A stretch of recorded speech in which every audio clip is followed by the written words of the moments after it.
Hi friends, royal school of science Dhanera તરફથી હું કેતન રાવલ જીવ વિજ્ઞાનમાં તમારું સ્વાગત કરું છું. મિત્રો, આપણે ચેપ્ટર 1નો ફર્સ્ટ ટોપિક જે છે સજીવ અને નિર્જીવ વચ્ચે શું ભેદ હોય છે અને સજીવ અને નિર્જીવને અમુક માપદંડો ઉપર આપણે ચકાસ્યા હતા. એ માપદંડો શું હતા? વૃદ્ધિ હતું, પ્રજનન હતું, ચયાપચય હતું અને સભાનતા હતું. આ ચારેય માપદંડો ઉપર આપણે સજીવ અને નિર્જીવને ચકાસ્યા હતા. હવે આજનો ટોપિક જે છે એ શું છે?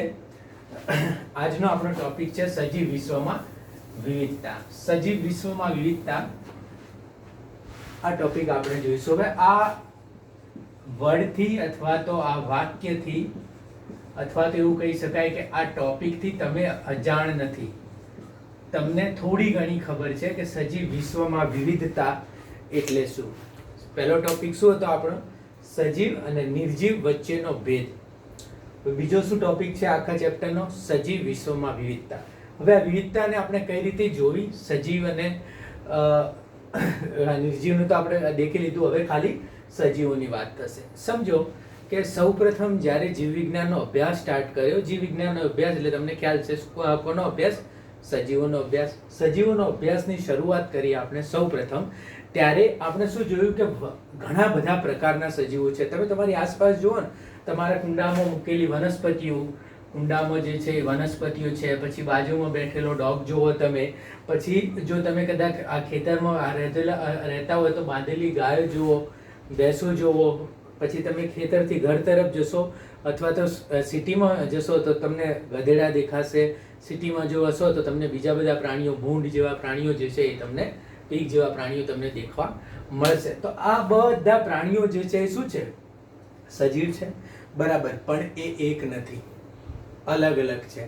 તો શામાં અલગ છે? રચનામાં અલગ છે, બરાબર. આકારમાં અલગ છે. શામાં અલગ છે? જીવન શૈલીમાં અલગ છે.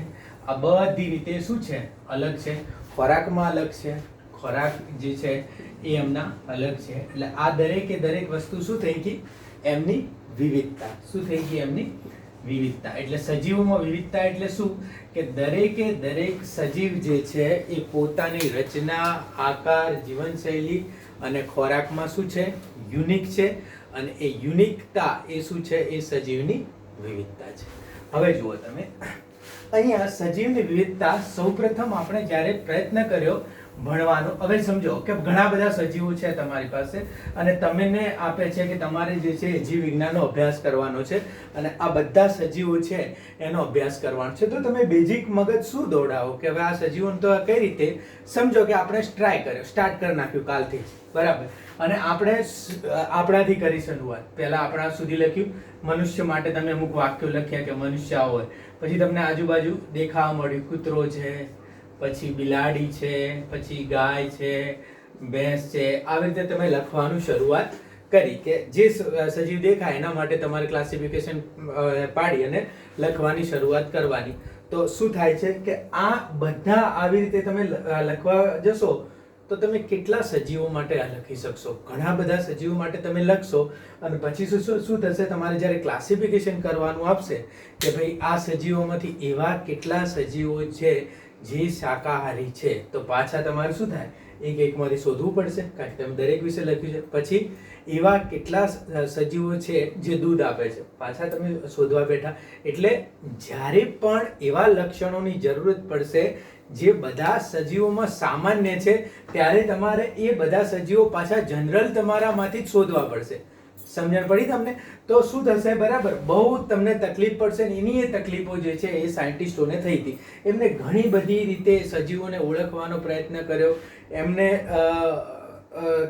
ક્લિયર કરવાનો પ્રયત્ન કર્યો, ક્લાસિફાઈ કરવાનો પ્રયત્ન કર્યો. પણ એ બધા પ્રયત્નો પછી, ઘણા બધા પ્રયત્નો પછી અમુક પ્રયત્નો આપણા માટે ઓકે થયા છે અને એ પણ હજી એવું ના કહી શકાય કે આ પરફેક્ટ અને છેલ્લી વસ્તુ છે, બરાબર. તો એમને શું કર્યું? ઘણા બધા સજીવો ઓળખવાનો ટ્રાય કર્યો. હવે જુઓ તમે, ખાલી આટલા એક વિસ્તારમાં આપણે ધારો કે ગુજરાતની અંદર સજીવો ઓળખવાનો પ્રયત્ન કરી તો ગુજરાતની અંદર સજીવો આપણે ઓળખી લઈશું. પછી તમને ભારત સરકાર એમ કે ના, હવે ગુજરાત સિવાય તમારી પાસે શું છે? મધ્યપ્રદેશ પણ છે. એટલે શું થયો? વિસ્તાર વધારો થયો. વિસ્તારમાં શું થયો? વધારો થયો. હવે મને કહો, જ્યારે આપણે વિસ્તારમાં વધારો કરશું તો સજીવોની સંખ્યા અને સજીવોની જાતોમાં વધારો થશે કે ઘટાડો થશે? યસ, શું થશે? વધારો થશે. જેમ વિસ્તાર વધારશું તેમ સજીવો જે છે એ આપણી પાસે વધશે, એમની સંખ્યા વધશે અને એને અલગ અલગ ટાઈપ જે છે એ પણ વધશે, સંખ્યા વધશે અને પ્રકાર પણ વધશે. તો જેમ જેમ આપણે વિસ્તાર વધારીશું એમ સંખ્યા અને પ્રકાર જે છે એ સજીવના વધશે. હાલના તબક્કે સજીવો જે ઓળખાયા છે, બરાબર, જેને આપણે ઓળખી અને જેને આપણે વર્ગીકરણમાં સમાવેશ કરી ચૂક્યા છીએ એવા કેટલા છે? 17 થી 18 લાખ છે. જો એનસીઆરટીમાં મિલિયનમાં આપેલું છે 1.7 to 1.8 મિલિયન, બરાબર. કોઈ જગ્યાએ બિલિયનમાં આપેલું હતું એવું મને લાગ્યું તો બિલિયન નથી, મિલિયન છે. 17 થી 18 લાખ સજીવો જે છે એ આપણે ઓળખી ચૂક્યા છીએ. પણ તમને શું લાગે છે, પૃથ્વીના દરેક ખૂણામાં જઈને બધા સજીવોને આપણે ઓળખ્યા છીએ? કારણ કે એવા તો ઘણા સજીવો છે જેને આપણે જોઈ નથી શકતા, બરાબર. એવા ઘણા સજીવો જે છે જે આપણા નોટમાં હજી આયા જ નથી, બરાબર, જેના વિશે આપણે જાણવાની જરૂરત પણ નથી પડી. કારણ કે આપણે અમુક પહેલા લેક્ચરમાં મેં ત્યાં દેખ્યું હતું કે આપણે એવી જ વસ્તુઓ શરૂઆત કરી છે જે કેવી હોય, માનવ કેન્દ્રિત હોય. તો એ સજીવો સુધી આપણે પહોંચ્યા નથી. તો આવા બધા વાક્યો છે ને એ નીટ માટે તમારા માટે બહુ મહત્વના છે કે 17 થી 18 લાખ જે છે એ શું છે? સજીવોની સંખ્યા છે, પ્રકાર છે? સંખ્યા નથી, પ્રકાર છે, બરાબર. એમાં માણસે શું થઈ જાય? એક જ પ્રકાર આવે. ભલે આપણે 7 અબજ રહ્યા પણ આપણે શું એક પ્રકારમાં આવી ગયા, વન ટાઈપ. તો આ ટાઈપ છે, નંબર્સ નથી. તો 17 થી 18 લાખ જાતોના, બરાબર. હવે જ્યારે એક સજીવ મળે એટલે આપણે શું કહીશું? એક સજીવની જાત મળે. શું કહીશું? એક સજીવની જાત મળે. તો આવી રીતે 17 થી 18 લાખ જાતો છે, બરાબર. મનુષ્ય, બરાબર, પછી કૂતરું, બિલાડી, એવી રીતના સજીવની અલગ અલગ જાતો જોવા જઈએ તો 17 થી 18 લાખ. હવે મને કહો 17 થી 18 લાખ જાતો છે તો હવે હોવાનો અંદાજ કેટલો છે? વૈજ્ઞાનિકો કીધું કે આટલા વિસ્તારમાં. હવે સમજો, તમને કોઈ કહે કે ગુજરાત જે છે એ આવો પ્રદેશ છે, બસ આને ગુજરાત જ સમજી લો, બરાબર. ગુજરાત જે છે એ આવો પ્રદેશ છે, આવી આબોહવા છે, આવું ભૌગોલિક સ્થળ છે અને એમાં જે છે 5 લાખ અથવા તો 50 લાખ જેટલા અલગ અલગ ટાઈપના, 5 લાખ જ રાખો કારણ કે 17 લાખ તો ટોટલ છે, બરાબર. 5 લાખ જેટલા અલગ અલગ ટાઈપના સજીવો રહે છે. ક્લિયર? હવે તમને કહે કે બીજો એક આવો નવો વિસ્તાર છે, આવા નવા પ્રકારના ભૌગોલિક ક્ષેત્રો છે, પણ ત્યાં કેટલા સજીવો રહે છે એ આપણે હજી ઓળખ્યા નથી, બરાબર. આપણે હજી ગયા જ નથી. સમજો બીજો કોઈ એવો ટાપુ છે કે જે ગુજરાત જેવો છે, કે બીજો પણ એક પ્રદેશ છે જે ગુજરાત જેવો છે પણ એમાં જે સજીવો છે એ આપણે ઓળખ્યા નથી. તો આપણે શું અંદાજો લગાવશું? બસ આની આસપાસ જ લગાવશું કે આવો નવો ભૌગોલિક પ્રદેશ હશે, આવું નવું વાતાવરણ હશે અને જો બધું આવું હશે તો ત્યાં પણ 4 થી 5 લાખ જાતો હોવાનો અંદાજ છે, બરાબર. તો બસ આવી રીતે પૃથ્વી ઉપર જે જગ્યાએ વૈજ્ઞાનિકો હજી નથી પહોંચ્યા અથવા તો એમને હજી પહોંચવામાં વાર લાગી એવી છે, તો એવી જગ્યાઓના બધા અંદાજો મારી અને એમને એવું નક્કી કર્યું કે સજીવમાં 17 થી 18 લાખ તો શું છે અત્યારે, પણ 50 લાખથી 5 કરોડ હોવાનો અંદાજ છે. 5 કરોડ. ફરીથી હું કહું છું, આ પ્રકાર છે, સંખ્યા નથી, બરાબર. ધ્યાન આપજો. બાકી આપણે એક જ પ્રકારના છીએ પણ આપણે 7 અબજ છીએ આખા વિશ્વમાં. તો આ 50 લાખથી 5 કરોડ જાતના અલગ અલગ સજીવો હોવાનો અંદાજ છે. હવે જો 50 લાખથી 5 કરોડ કોઈ રેન્જ ના કહેવાય, તો ઘણી કહેવાય. 50 થી 60 લાખ હોય તો રેન્જ કહેવાય. પણ અમુક એવા સજીવો, અમુક એવી વસ્તુઓ જે જૈવ વિવિધતા ધરાવતા, વધારે પડતું જૈવ વિવિધતા જેમ હોય ત્યાં ઘણા વધારે છે. ધારો કે આખા ભારતમાં જેટલા પ્રકાર હશે એટલા ખાલી પશ્ચિમ ઘાટમાં છે. પશ્ચિમ ઘાટ એટલે બોમ્બે થી નીચે સુધી જે છે ને આપણી આ ભારતની આ સીમા, અને પશ્ચિમ ઘાટ કહેવાય. તો પશ્ચિમ ઘાટમાં ઘણી બધી જૈવ વિવિધતા છે. તો એવી રીતે એ લોકોએ વિચાર્યું કે જૈવ વિવિધતા અમુક જગ્યાએ ઘણી બધી હશે, અમુક જગ્યાએ ઓછી હશે. તો 50 લાખથી 5 કરોડ અંદાજો આવે છે. અલગ અલગ સાયન્ટિસ્ટોએ આવો અંદાજો મારેલો છે. ક્લિયર થયું? તો આ વસ્તુ શું થઈ? સજીવ વિશ્વમાં વિવિધતા, કેટલી જાતના સજીવો હોઈ શકે અને કેટલી જાતના આપણે શોધ્યા, કેટલી જાતના હોવાનો અંદાજ છે, બરાબર. હવે આપણે સેકન્ડ વસ્તુ ઉપર આવીએ કે હવે આ 17 થી 18 લાખ આપણે શોધ્યા તો ખરા, પણ હવે મને કહો કે શોધવા માટે આપણે સૌથી વધારે તકલીફો શું પડી છે?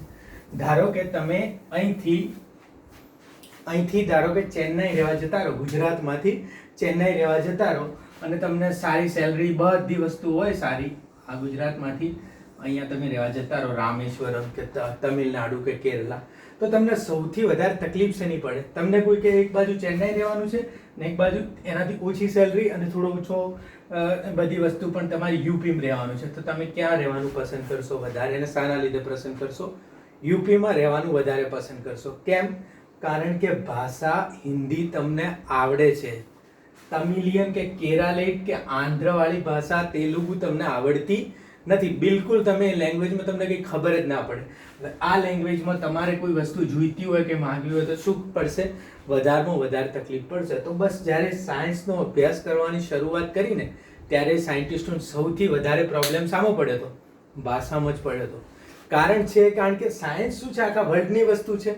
હવે તમે એક ભાષામાં કામ કરો ને એનું એ કામ તમે જો એની ભાષામાં આગળ આપો તો બીજા સાયન્ટિસ્ટો તો સમજી જ ના શકે, બરાબર? તો આમાં સૌથી વધારે પ્રોબ્લેમ થયા કે સજીવ જે છે, જે પણ સજીવ આપણે શોધ્યો છે એનું નામ, આનું નામ જે છે સજીવનું, બરાબર, એ કેવી રીતે આપવું એ મહત્વનો પ્રોબ્લેમ થઈ ગયો. તો કારણ કે તમને ખ્યાલ છે કે દરેક સજીવના નામ, હવે જુઓ, નાની નાની શાકભાજીના નામ અહીંયાથી અમદાવાદથી આગળ જઈએ, બરોડા જઈએ, રાજકોટ જઈએ તોય થોડા ઘણા બદલાઈ જાય છે કે અમારા ત્યાં તો આ શાકને આ કહે છે, તો આપણે કહીએ ના અમારે તો આ કહે છે. તો હવે વિચાર કરો, દેશ બદલીએ, પ્રદેશ બદલીએ, આખા ખંડ બદલીએ ત્યારે તો આ બધા નામમાં કેટલા બધા ફેરફારો આવતા હશે. તો એમને કીધું કે ભાઈ નામ જે છે એનું કંઈક કરો, કારણ કે નામ જે છે એ જો અલગ અલગ હશે તો આપણને ખ્યાલ જ નહીં પડે. હવે સમજો કે એક જ નામની કોઈ માણસ જે છે એ દૂધીની જાત શોધી કે આ દૂધી જે છે અને એને પછી અવર્ણન કર્યું, આપણે ગુજરાત વાળા શોધી કે આ દૂધી છે ને આવું છે તેવું છે, બરાબર.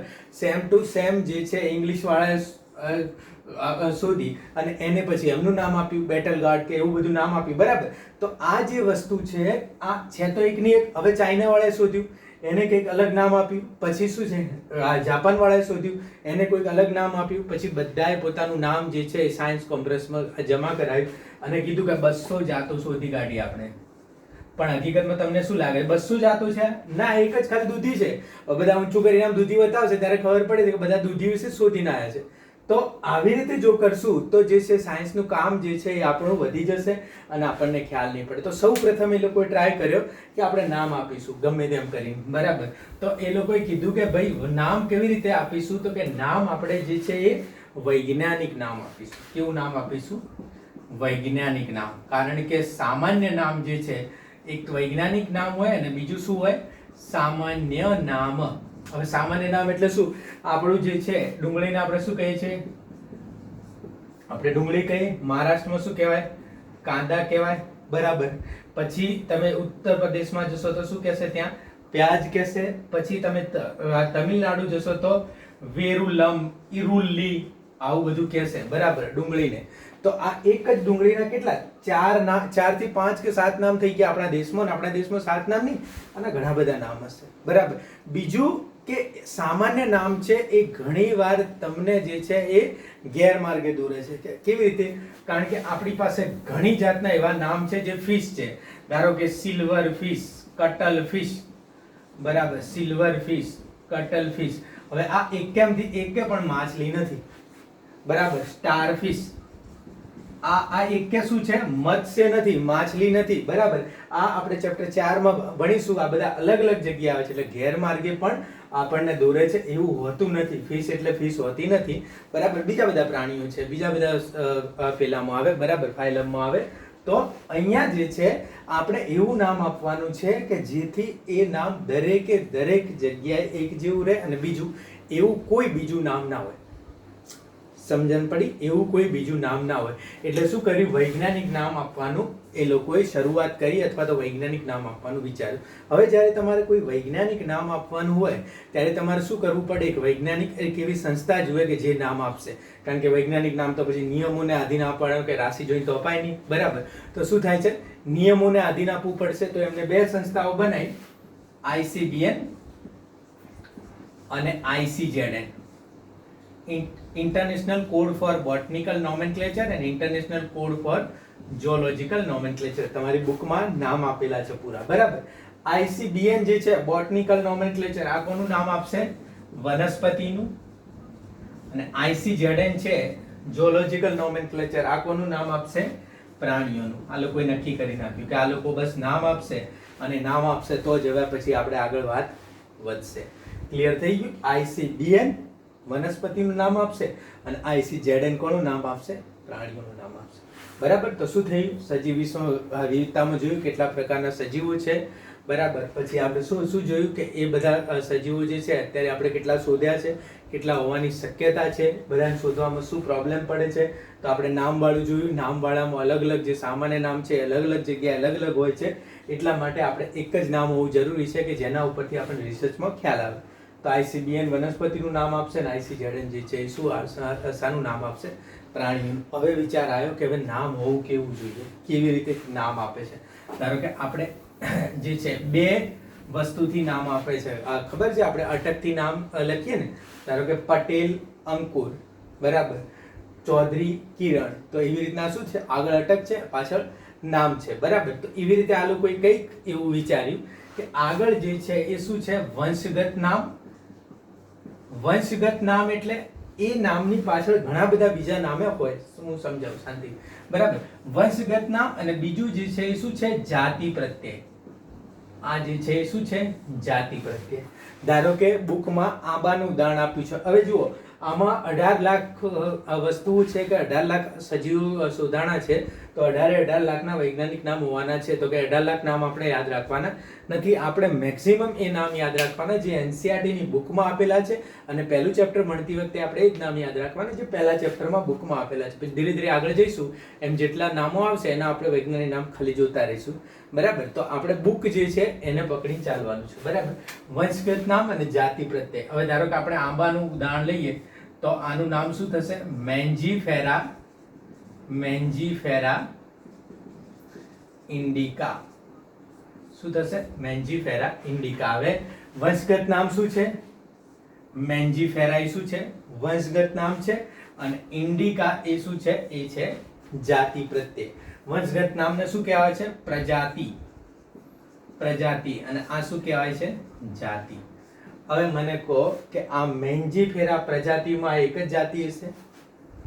ના, ઘણી બધી જાતિઓ છે. બરાબર. ઇન્ડિકા જાતિના આગળ ખાલી મેન્જીફેરા જ આવતું હશે? ના, બીજા આવે. ધારો કે આંબાનું કહેવા જઈએ તો અજારડિકા ઇન્ડિકા જેવું કંઈક છે.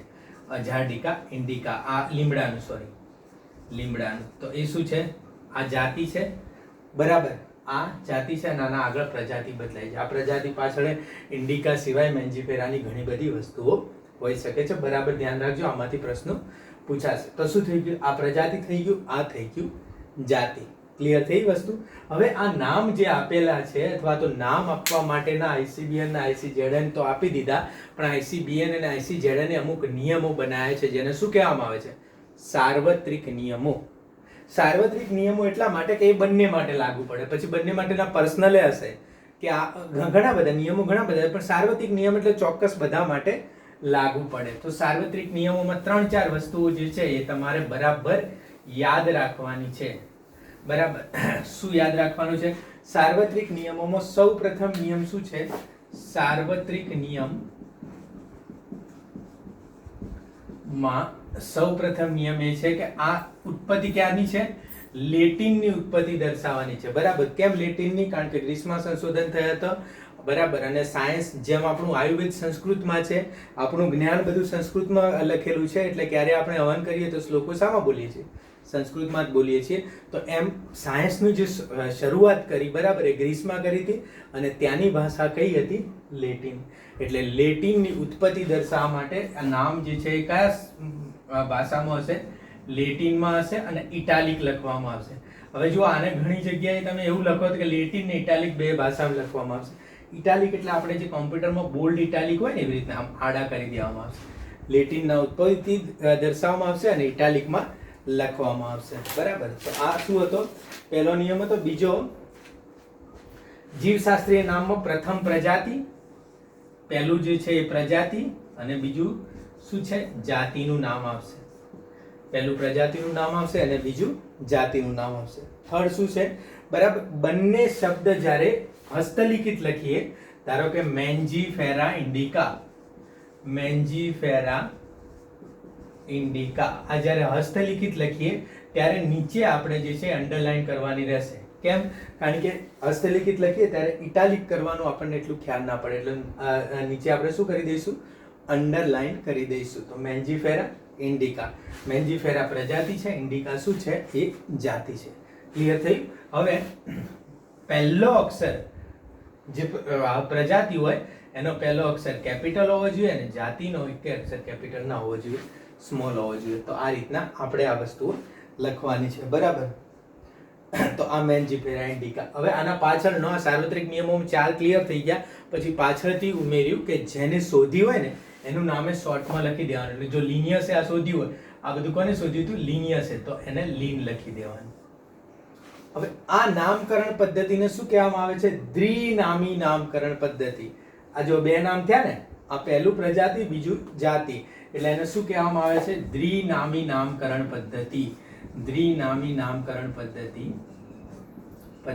અને આને કોને આપી હતી? કેરોલસ લિનિયસે. કોને આપી હતી? કેરોલસ લિનિયસ દ્વારા આપવામાં આવી હતી. એટલે કેરોલસ લિનિયસને બરાબર ફાધર ઓફ ટેક્સોનોમી કહેવામાં આવે છે. જોઈશું આપણે વર્ગીકરણ વિદ્યાના પિતા કહેવામાં આવે છે, કારણ કે એમને નામકરણ પદ્ધતિ આવી. હવે અત્યારે એવી ઘણી બધી જાતિઓ વધારાની આવી છે, એટલે આપણે શું કર્યું છે? પ્રજાતિ, જાતિ અને એની પાછળ એક નવું ઉમેરી દીધું છે, ઉપજાતિ. કઈ છે? ઉપજાતિ. કારણ કે એવી ઘણી બધી આવેલી છે. ધારો કે પણ બધામાં નથી ઉમેર્યું. હોમો સેપિયન્સ છે આપણી, તો હવે આપણે આધુનિક માનવને શું કહીએ છીએ? હોમો સેપિયન્સ સેપિયન્સ. આપણે ઉદ્વિકાસનું ચેપ્ટર આવશે 12માં, એમાં આ બધું આવી જશે. તો શું કહે છે એને? હોમો સેપિયન્સ સેપિયન્સ. તો આ શું છે? આ હોમો જે છે પ્રજાતિ, આ જે છે જાતિ અને આ ઉપજાતિ. બરાબર યાદ રાખજો, ઉપજાતિને વેરાયટી કહે છે. બરાબર? હા, બરાબર ધ્યાન રાખજો. આ પ્રજાતિ, જાતિ, ઉપજાતિ અથવા તો વેરાયટી. બીજી એક વસ્તુ હું તમને કહી દઉં કે ICBN માં જે છે ને એ પ્રજાતિ અને જાતિ એક જેવું હોય એવું નથી હોતું, એના રૂલમાં એવું નથી આવતું. પણ ICZN માં જે છે પ્રજાતિ અને જાતિ એક જેવું હોય છે. ધારો કે 2-3 ઉદાહરણ છે. ગોરીલા છે, બરાબર. રેટસ છે. ગોરીલા જે છે એ ગોરીલા વાંદરાનું છે. તો આ ગોરીલા, બરાબર. રેટસ, બરાબર. પછી નાજા, આ સાપનું છે, કિંગ કોબ્રા, આ છે આ ઉંદર અને આ શું છે? ગોરીલા. આવું ક્યાં ચાલે છે? ICZN. આ શું છે? પ્રાણીઓના નામ છે. તો ICZN માં પ્રજાતિ અને જાતિનું નામ એક સરખું હોઈ શકે છે. ICBN માં પ્રજાતિ અને જાતિનું નામ એક સરખું હોઈ શકતું નથી. તો આ શું થઈ ગયું? આપણે જે છે એ જીવ વિજ્ઞાન જે છે એમાં સજીવોમાં વિવિધતા, બરાબર, જૈવ વિવિધતા જોઈ. એમાં એ સજીવોને કઈ રીતના ઓળખવાના એ આપણે દેખ્યું, બરાબર. અને નામકરણ જે છે એ દેખ્યું. હવે નામકરણ કરવામાં શું તકલીફો પડતી હતી, કેવી રીતે આગળ કર્યું, કેમ નામકરણ કરવા માટે આપણે બધું આગળ વર્ગીકરણ કરવું પડ્યું, એ આપણે નેક્સ્ટ લેક્ચરમાં જોઈશું. Thank you friends.